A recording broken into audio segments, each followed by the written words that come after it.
नमस्कार दोस्तों, अरु लीगल एकेडमी में आपका बहुत बहुत स्वागत है।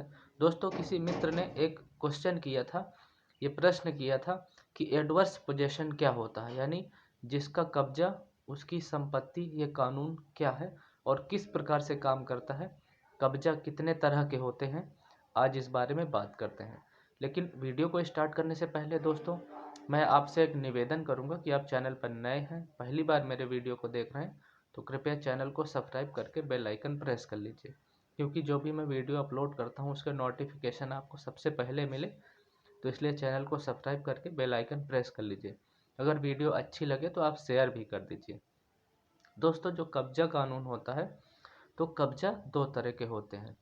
एक कब्जा होता है अनुकूल कब्जा और दूसरा होता है प्रतिकूल कब्जा। तो इनके बारे में बात करते हैं दोस्तों कि जो एडवर्स पोजेशन है, जैसे जो प्रतिकूल कब्जा होता है, पहले इसके बारे में बात करते हैं।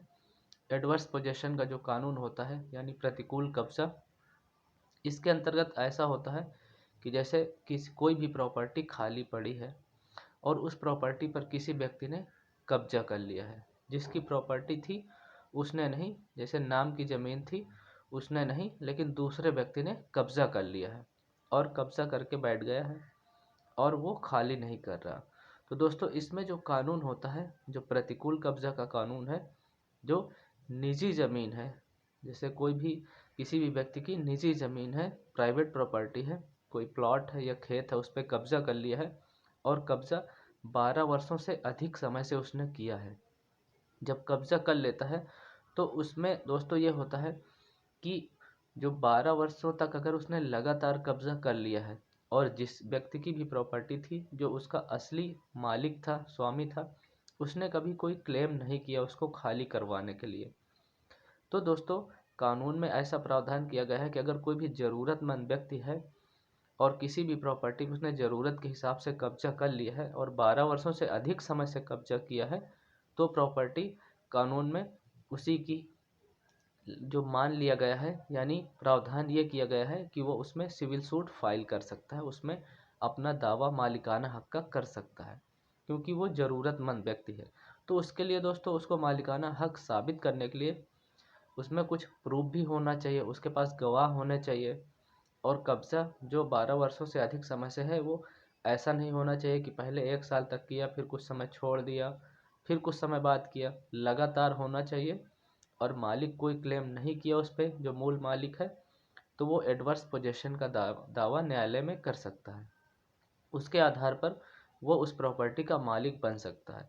तो उसके लिए उसके पास प्रूफ, जैसे उसने घर बना लिया है, उसमें कोई राशन कार्ड या वोटर आईडी कार्ड उस जो प्रॉपर्टी के नाम से बनवा लिया है, या कोई बिजली का कनेक्शन लिया है, उसमें बिजली बिल भर रहा, उसके पास प्रूफ है, इस बात का सबूत है, तो वो न्यायालय में दे सकता है। तो एडवर्स पोजेशन का सिविल सूट फाइल करके वो प्रॉपर्टी को अपने नाम करवा सकता है, यानी उसका दावा कर सकता है।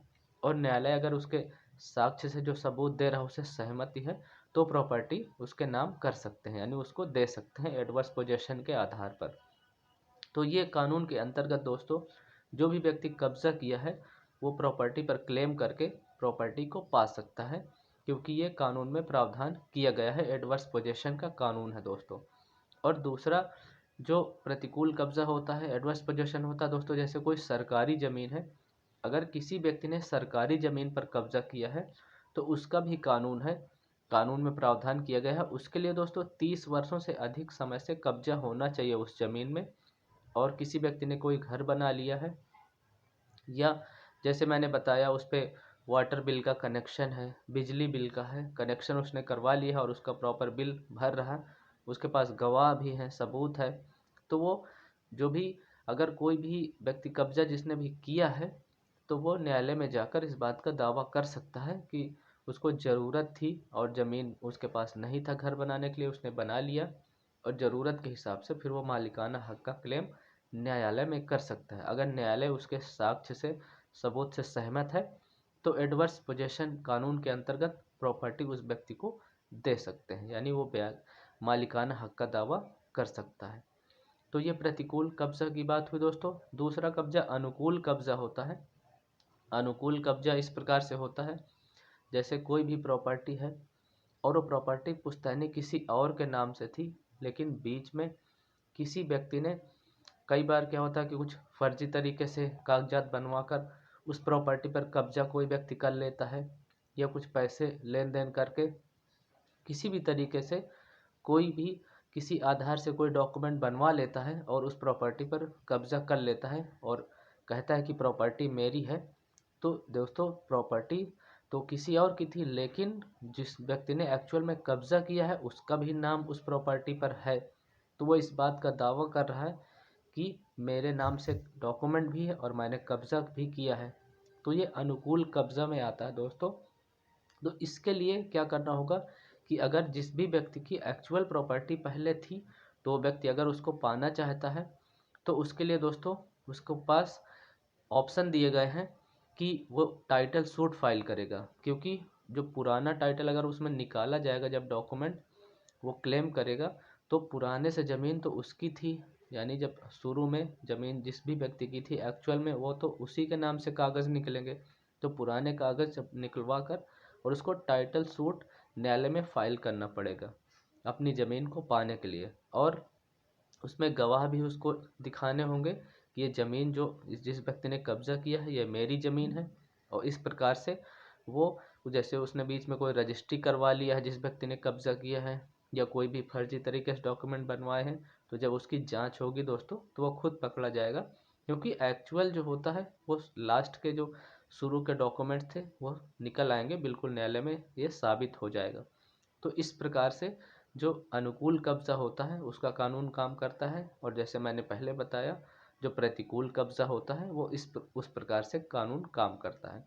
तो दोस्तों आशा करता हूँ वीडियो ज़रूर अच्छी लगी होगी।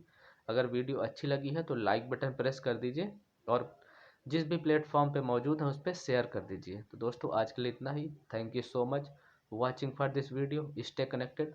जय हिंद एंड जय भारत।